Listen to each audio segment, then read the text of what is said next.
Hello everyone, ఇలాంటి videos మీకు ముందుగా కావాలి అనుకుంటే మా ఛానల్ని సబ్స్క్రైబ్ చేసుకొని పక్కనే ఉన్న బెల్ ఐకాన్ని క్లిక్ చేయండి. అప్కమింగ్ రివ్యూలోకి వెళ్ళిపోదాం. రోహిణి పర్సనల్ విషయాన్ని మీనా బయట పెట్టినందుకు రోహిణి అండ్ ప్రభావతి ఇద్దరూ మీనాపై విరుచుకుపడుతూ ఉంటారు. ప్రభావతి మీనాని కొట్టడానికి వస్తే ప్రభావతి చేయి గట్టిగా పట్టుకుంటాడు బాలు. ఇంకలా సత్యం ప్రభావతిని రూమ్లోకి తీసుకువెళ్ళిపోతారు. చూడు, జరగాల్సిందేదో జరిగిపోయింది. అయినా అది నిందలంటావేంటి ప్రభా? నిజమే కదా. ఇప్పుడు నువ్వు గట్టిగా అడగకపోతే రోహిణి ఈ విషయాన్ని ఎప్పటికైనా దాచిపెట్టేది. అలాంటప్పుడు మీనా నువ్వెందుకు తిడుతున్నావు? ఇకపై సైలెంట్గా ఉండు అని చెప్పి సత్యం అనేసరికి ఇంకలా సైలెంట్గా ఉండిపోతుంది ప్రభావతి. ఇది ఇలా ఉండగా మీనా కిచెన్లోకి వచ్చి ఏడుస్తూ బాధపడుతుంటే బాలు అది గమనించి కిచెన్లోకి వస్తారు. వచ్చి, మీనా ఎందుకు బాధపడుతున్నావు? మా అమ్మన్న మాటలకేనా? అయినా ఇవాళ ఆ డబ్బుడమ్మా నీ గురించి చెప్పలేదు, కానీ నువ్వే ధైర్యంగా నేనే చెప్పాను అని ముందుకొచ్చావు. నీ అంత ధైర్యం ఎవరికి ఉంటుంది చెప్పు? అది మాత్రమే కాదు మీనా, ఖచ్చితంగా ఆ పార్లర్ అమ్మా కదల్లింది మీనా అని అంటాడు బాలు. ఒక్కసారిగా షాక్ అయిపోతుంది. అలా ఇంకా మీనా అప్పుడే అక్కడికి వచ్చిన రోహిణి ఇదంతా దొంగచాటుగా వింటూ ఉంటుంది. ఏంటి, నేను చెప్పింది కదా అని ఎలా ఈ బాలు ఎలా కనిపెట్టాడు అని మనసులో అనుకుంటూ ఉంటుందన్నమాట రోహిణి. ఇంకలా వింటూ ఉంటుంది. అప్పుడే బాలు, ఏంటి మీనా, నా మాటలు నువ్వు నమ్మట్లేదా? నేను నిజం చెప్తున్నాను మీనా. ఎందుకంటే రోహిణిని ఫస్ట్ అడగగానే ఆవిడ కూర్చుంది, బాధపడినట్టు నటించింది. ఈ గ్యాప్లో బాగా ఆలోచించుకొని ఇన్స్టెంట్గా ఒక కథల్లేసింది. నువ్వు బాధపడద్దు మీనా, ఈ విషయం నువ్వు బయట పెట్టావు, కానీ నేను మాత్రం ఖచ్చితంగా అసలు తన వెనకే ఉన్నది ఎవరు? నిజంగా పార్లర్ అమ్మకి ఫస్ట్ ప్రెగ్నెన్సీ పెళ్ళయ్యాకే వచ్చిందా, లేకపోతే దీని వెనక ఏదైనా కథ ఉందా అనే నిజాలని నేను తెలిసేలా చేస్తాను. తెలిసేలా చేసి అందరి ముందు బయట పెడతాను. వాళ్ళు వదిలేసినా నేను మాత్రం ఈ నిజాన్ని వదిలిపెట్టను అని గట్టిగా చెప్తాడు బాలు. ఇదంతా విన్న రోహిణి షాక్ అయ్యి తన రూమ్లోకి వెళ్ళి ఆలోచించుకుంటుంది. లేదు, ఈ బాలు ఒక్కసారి అన్నాడంటే ఖచ్చితంగా అన్నంత పని చేస్తాడు. ఒకవేళ అలా చేశాడంటే ఇంకా నేనైపోయినట్లే. నా గురించి నిజం తెలిసిపోతే నన్ను ఎవ్వరు ఇంట్లో ఉండనివ్వరు. ఏ చేత్తో అయితే ప్రభావతి గారు ఇవాళ నా కన్నీళ్ళు తుడిచి అత్తయ్య ఇంట్లో ఉండనిచ్చిందో అదే చేత్తో ఖచ్చితంగా నన్ను బయటికి గెంటేస్తుంది. ఇలా జరగకుండా ఉండాలి అంటే నేను వీళ్ళనే బయటికి పంపించేయాలి. ఎస్, నేను కరెక్ట్గానే అనుకుంటున్నాను. వీళ్ళిద్దరూ బయటికి వెళ్ళిపోయారనుకో బాలు మీనా, ఈ ఇంట్లో ఎవరు ఉండరు కాబట్టి ప్రశాంతంగా ఉంటాను. అప్పుడు వీళ్ళ మైండ్ కూడా డైవర్ట్ అవుతుంది అని ఇంక వెంటనే అలా గట్టిగా ఫిక్స్ అయిపోతాడనమాట రోహిణి. ఇంకా మనోజ్ రాగానే యాక్టింగ్ స్టార్ట్ చేస్తుంది. ఏడుస్తూ ఉంటుంది రోహిణి. ఏమైంది, ఎందుకు ఏడుస్తున్నావు అని అడుగుతారు. ఏం లేదు అని కన్నీళ్ళు తుడుచుకుంటుంటే, రోహిణి అమ్మన్న మాటలుగా ఐఎమ్ సారీ రోహిణి, అమ్మ తరపున నేను నీకు సారీ చెప్తున్నాను, సారీ రోహిణి అని అంటారు. లేదు సార్, మీరు నాకు సారీ చెప్పాల్సిన అవసరం లేదు మనోజ్, కానీ ఒక్కటి మాత్రం నిజం. అది ఏంటో తెలుసా? కావాలనే ఆ మీనా నాపై నిందలు వేసింది. నా వెనకాల గూఢాచారిలా ఆ బాలు మీనా తిరుగుతున్నారు. కానీ వాళ్ళని మనం ఏమీ చేయలేకపోతున్నాం. ఈ ఇంట్లో ఉండాలంటేనే నాకు భయంగా ఉంది. ఎందుకంటే ఒకప్పుడు ఈ ఇంట్లో ఎంతో ప్రశాంతంగా కనబడే మీనాను చూస్తుంటే ఇప్పుడు నాకు చాలా భయం వేస్తుంది. మీనా ఇంకా ఏం చేసిద్దో, నాపై ఎంత పెద్ద నిందల్ని వేస్తుందో అని ఇంకా భయంగా అనిపిస్తుంది. కాబట్టే నా మాటలు వినండి. ఖచ్చితంగా మనం తన్ని బయటికి పంపించేయాలి, బాలు మీనలు వెళ్ళిపోయేలా చేయాలి అనేసరికి ఇంకా షాక్లో ఉండిపోతాడు మనోజ్. రోహిణి మనోజ్తో ఒక ప్లాన్ చెప్పి ఇంకా ఇద్దరు ప్లాన్ వేసుకుంటారు. సో అలా మనోజ్ రోహిణి ఇద్దరు హాల్లోకి వస్తారు. ప్రభావతి ఇద్దరి చేతిలో సూట్ కేస్ని చూస్తుంది. రేయ్, ఏం చేస్తున్నారా? సూట్ కేస్ ఏంటి అని అంటారు. అమ్మా, మేము వెళ్ళిపోవాలనుకుంటున్నాం అని అంటాడు. వెళ్తారా? ఎక్కడికి వెళ్తారు అని అడుగుతుంది. ఎక్కడికంటే ఎక్కడో చోటుకి వెళ్ళాలి, తప్పదు. ఎందుకంటే ఈ ఇంట్లో ఉంటే రోజుకొక నిందని భరించాల్సి వస్తుంది, రోజుకో మాటని పడాల్సి వస్తుంది. నా భార్య నేను బయటికి వెళ్ళి హ్యాపీగా బ్రతుకుతాం. ఆ బాలు మీనా ఈ ఇంట్లో ఉన్నంత వరకు మేమిక్కడ ఉండడం కరెక్ట్ కాదు అని అంటాడు. ఒక్కసారిగా అలా షాక్లో ఉండిపోతుంది మీనా. నేనేదో కావాలని నింద వేసినట్టు చేస్తారేంటి? అనుకున్నది చూసింది చెప్పాను. నేనింక నిన్ను ఏమి ఇబ్బంది పెట్టాను రోహిణి? ఈ విషయంలో కాకుండా ఏ విషయంలో అయినా నిన్ను ఎప్పుడైనా నేను ఇబ్బంది పెట్టానా? పెట్టలేదు కదా. అలాంటప్పుడు ఎందుకు ఇలా నిర్ణయం తీసుకుంటున్నావు అని అడుగుతుంది మీనా. ఇంకా బాలు కూడా అలా చూస్తూ ఉంటాడు. వద్దమ్మా, వద్దు మహాతల్లి, నువ్వు చాలా బాగా మాటలు చెప్తావు, కానీ నీ వెనకాల ఏముందో, నీ మనసులో ఎంత విషయం ఉందో నాకు అర్థమైంది. నీలాంటి వాళ్ళు ఉన్న ఇంట్లో నేను ఉండాలి అనుకోవటం లేదు. నేను వెళ్ళిపోతాను అని చెప్పి వెళ్తుంటే, ఆగు రోహిణి, నువ్వు వెళ్ళాల్సిన అవసరం లేదు. తప్పు చేయని నువ్వెందుకు వెళ్ళాలి? తప్పు చేసిన ఇదిగో వీళ్ళే వెళ్ళిపోవాలి. మీనా, నువ్వు తప్పు చేసావు కాబట్టి ఈ ఇంట్లోండి నువ్వు వెళ్ళాలి. లేకపోతే నా కొడుకు మనోజ్, కోడలు రోహిణి వెళ్ళిపోతాను అంటున్నారు. సత్యం, ప్రభావతి, నువ్వు మాట్లాడుతుంది తప్పు. ఒక్కడుకు నుగలా ఇంకొకడుకుని ఇంకొకలా చూడ్డం కరెక్ట్ కాదు. బాలు ఇంట్లోండి వెళ్ళిపోతే నేను సహించలేను అని అంటారు. మనోజ్, రోహిణి ఎలాంటి తప్పు చేయకుండా ఈ ఇంట్లోండి వెళ్ళిపోతే నేను కూడా సహించలేను. చూడు మీనా, నీకొకటే ఆప్షన్, నువ్వు వెళ్ళిపోవాలి అంతే. లేకపోతే ఇదిగో మనోజ్ వెళ్ళిపోతానంటున్నాడు అనేసరికి ఇంకా బాలు, అమ్మావతి, నువ్వు స్వార్థం వైపు చూస్తూ మమ్మల్ని పట్టించుకోవడం మానేశావు. ఎప్పటికైనా ఈ మనోజ్ ఎలాంటి వాడో నీకే అర్థమవుతుంది. ఇంకా పౌరుషం లేకుండా నువ్వు ఎన్ని తిట్లు తిడుతున్నా ఈ ఇంట్లోనే ఉండాలని మాకు కూడా ఏమీ లేదు. మీనా, పద మీనా, వెళ్ళిపోదాం అని అంటారు. లేదండి, నేను రాలేను. ఎందుకంటే నేను ఇంట్లోండి బయటికి మిమ్మల్ని తీసుకువెళ్తే ఈ ఇంటిని నేనే ముక్కలు చేశాను అని బయట అందరూ చెప్పుకుంటారు. వద్దండి అని అంటుంది.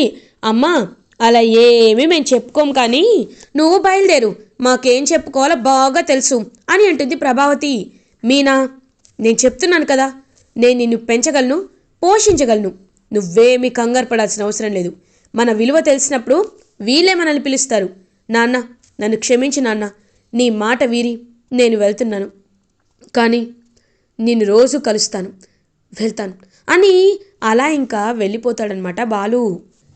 పాపం సత్యం చాలా బాధపడుతూ ఉంటే బాలు మీనా ఇద్దరు అలా ఇంటి నుండి బయటికి వచ్చేస్తారు. ఇంకా కారులో వెళ్తూ ఉంటే మీనా ఏడుస్తుంటే బాలు ఏమో అలా చూస్తూ ఉంటాడనమాట మీనా వైపు. ఇంకా రాజేష్ వస్తాడు. వచ్చి చూస్తూ ఉంటాడు. రే, ఏంట్రా మీరు బయటికి వచ్చేశారు? ఏం పర్లేదులే, మా ఇంటి పక్కనే ఇంకొక ఇల్లు మొన్నే ఖాళీ అయింది. ఎలా అని అనుకున్నారు? మీరు వచ్చేస్తున్నారుగా, నువ్వేం కంగారు పడద్దు. అమ్మ మీనా, నీకే ప్రాబ్లం లేదు. నీకే అవసరం ఉన్నా నా వైఫ్ ఎక్కడే ఉంటుంది. నువ్వు తన్ను అడగచ్చు, సరేనా? రారా అని చెప్పి ఇంక వాళ్ళిద్దరినీ వాళ్ళ పక్కింటికి షిఫ్ట్ చేస్తాడనమాట రాజేష్. ఇంకా అలా షిఫ్ట్ చేసి తనకు కావాల్సిన సామాన్లన్నీ బాలు అండ్ రాజేష్ ఇద్దరు కొని తీసుకొస్తారు. అలా ఇంకా బాలు మీనా ఇద్దరు కలిసి వాళ్ళ ఇంట్లో పాలని పొంగిస్తారు. పాపం మీనా మాత్రం అనవసరంగా నేనే ఆయన ఇంటి నుండి బయటికి వెళ్ళిపోయేలా చేశాను అని చాలా అంటే చాలా బాధపడుతుంది పాపం మీనా. ఇది ఇలా ఉండగా మీనా దగ్గరికి కామాక్షి వస్తుంది. అమ్మాయి మీనా, మీనా అని పిలుస్తుంది. పిన్ని గారు రండి, మీ గురించే ఆలోచిస్తున్నాను, రండి రండి కూర్చోండి అని చెప్పి ఇంక వాళ్ళనైతే లోపలికి తీసుకొస్తుంది. ఏంటమ్మా నువ్వు బాధపడుతున్నావా? ఆ నరకం నుండి బయటికి తప్పించుకున్నాను అనుకో. ఎందుకంటే ప్రభావతి నా ఫ్రెండే, కరెక్టే, కానీ తన గురించి నాకు బాగా తెలుసు. కావాలనే నిన్ను టార్చర్ పెట్టడానికి, ఇంటి నుండి బయటికి పంపించేయడానికే అన్ని పనులు నీకు చెప్పేది. ఇప్పుడు నువ్వు బయటకు వచ్చేసావు కదా, ఆ నరకం నుండి బయటకు వచ్చినట్టే. ప్రభావతి ఎప్పటికైనా నీ గురించి తెలుసుకుంటుందిలే అని అంటారు కామాక్షి. లేదత్తయ్య గారు, అత్తయ్య గారు చాలా మంచిది, కానీ కొన్నిసార్లు ఆవిడ మూర్ఖత్వమే ఆవిడ్ని దిగజారేలా చేస్తుంది. పిన్ని గారు, మీకు కాఫీ ఇస్తాను అని ఇంకా మీనా కాఫీ చేసి కామాక్షికి తీసుకొస్తుంది. అదే టైంకి ఇంకలా బాలు వస్తాడు. మీనా, ఇవాళ రథసప్తమి కదా, గుళ్ళో నీకు ఆర్డర్ వచ్చిందంట, నాకు వస్తుంటే కొంతమంది చెప్పారు అని అంటారు. అత్త, నువ్వెప్పుడు వచ్చావని అడిగేసరికి వచ్చి చాలాసేపు అయిందిలేరా. సరే అమ్మ మీనా, నేను బయలుదేరుతానని కామాక్షి అక్కడి వెళ్ళిపోతుంది. ఇంకా అలా మీనా కూడా పువ్వులు తీసుకొని గుడికి రీచ్ అవుతుంది. రథసప్తమి కారణంగా ఇంకా గుడి మొత్తం అలంకరించడానికి అన్ని ఏర్పాట్లు చేస్తూ ఉంటారు. మీనా ఏమో అంతా ఇంకా గుడంతా అలంకరిస్తూ ఉంటే అక్కడ కొన్ని గొడవలు జరుగుతూ ఉంటే మీనా వెళ్ళి వాళ్ళని సమస్యని పరిష్కరిస్తుంది. అమ్మ మీనా, చూసావా, వీళ్ళు డబ్బులు తీసుకొని పూలను ఇవ్వనంటున్నారు అనేసరికి మీనా, నేను డబ్బులు తీసుకోలేదు, ఇచ్చినట్టు వీళ్ళే నాటకాలు వేస్తున్నారు అనేసరికి అప్పుడే ఆ గుడికి వచ్చిన ఎమ్మెల్యే అయితే దూరం నుండి మీనాని గమనిస్తూ ఉంటాడు. గమనించి, చూడండి బాబాయ్, మీరు నిజంగా డబ్బులు ఇచ్చారా? మీరు డబ్బులు తీసుకున్నా ఇవ్వలేకపోయినా ఎందుకు ఇచ్చినట్టు నటిస్తున్నారు? మీరు కావాలనే గొడవ పెట్టుకుంటున్నారు. మీ డబ్బులు మీరు ఇవ్వండి. ఎప్పుడైనా కష్టపడే వాళ్ళ సొమ్ము తీసుకోకూడదు అని ఇద్దరి మధ్య ఇంకా సెట్ ఆఫ్ చేస్తుంది, సార్ట్అవుట్ చేస్తుంది గొడవల్ని మీనా. ఇదంతా ఎమ్మెల్యే గమనిస్తారు. చూడు, తను మన బాలు వాళ్ళ వైఫ్ మీనానే కదా అని అడుగుతాడు తన పిఏని. అవును సార్, మీనానే అని అంటారు. అయితే ఆ అమ్మాయితో మనకి పనుంది, వెళ్ళి రేపే తన ఇంట్లో మాట్లాడాలి అని ఇంకలా ఎమ్మెల్యే చూస్తూ ఉంటాడు మీనా వైపు. ఇది ఇలా ఉండగా మార్నింగ్ అవుతుంది. ప్రభావతి వాళ్ళ ఇంటికి ఎమ్మెల్యే వస్తారు. ఇంకా సత్యం వాళ్ళందరూ ఒక్కసారిగా షాక్ అయిపోతారు. షాక్ అయ్యి అలా చూస్తూ ఉండిపోతారు. ఇదేంటి, ఎమ్మెల్యే గారు మా ఇంటికి వచ్చారు, ఓ నా భరతనాట్యం అకాడమీకి అవార్డు ఏమైనా ఇవ్వాలనుకుంటున్నారేమో, రండి రండి లోపలికి రండి కూర్చోండి అనేసరికి అమ్మ మీనా లేదా అని అడుగుతారు. మీనానా? ఓ మీనానా, లేదు లేదు అని అంటారు. ఎక్కడుంది అని అడిగేసరికి ఇంకా అలా చూస్తూ ఉంటారనమాట ప్రభావతి రోహిణి ఒకరి మొహం ఒకరు. వాళ్ళ ఇంట్లో నుండి బయటికి గెంటేశానండి, వాళ్ళు మంచి వాళ్ళు కాదు అని అంటుంది ప్రభావతి. ఏమ్మా, బాలు గురించి ఎప్పుడు నువ్వు చెడుగా మాట్లాడుతూనే ఉంటావేంటి? నువ్వు బాలు కన్న తల్లివే కదా. బాలు ఎంతమందికి ఎన్ని సహాయాలు చేశాడు. మొన్నటికి మొన్న ఒక ప్రెగ్నెంట్ లేడీని కాపాడి కార్లోనే డెలివరీ అయ్యేలా చేసి ఎంత పేరు తెచ్చుకున్నాడు, ఎంత వైరల్ అయింది. ఆ విషయాలన్నీ మర్చిపోయావా? ఒక కొడుకు గర్వకారణంగా ఉంటే తన్నెందుకు తిడుతున్నావు అని మొహం మీదే అడుగుతారు ఎమ్మెల్యే. ఒక్కసారిగా ప్రభావతి షాక్ అవుతుంది. సత్యమేమో, మీరు ఎందుకు వచ్చారు అని అడుగుతారు. ఏం లేదండి, ఈ మధ్య ఎలక్షన్స్ వస్తున్నాయి, మాకేమో మా నియోజకవర్గానికి వార్డు మెంబర్గా ఒక లేడీ కోటా ఉంది. అందుకే ఆ లేడీ కోటాని నేను మీనాకి ఇవ్వాలి అనుకుంటున్నాను. మీనా నిన్న గుళ్ళో చూశాను, అన్ని సమస్యల్ని భలే పరిష్కరిస్తుంది. బాలు గురించి ఎలాగో తెలిసిందేగా, నాకు చాలా క్లోజు.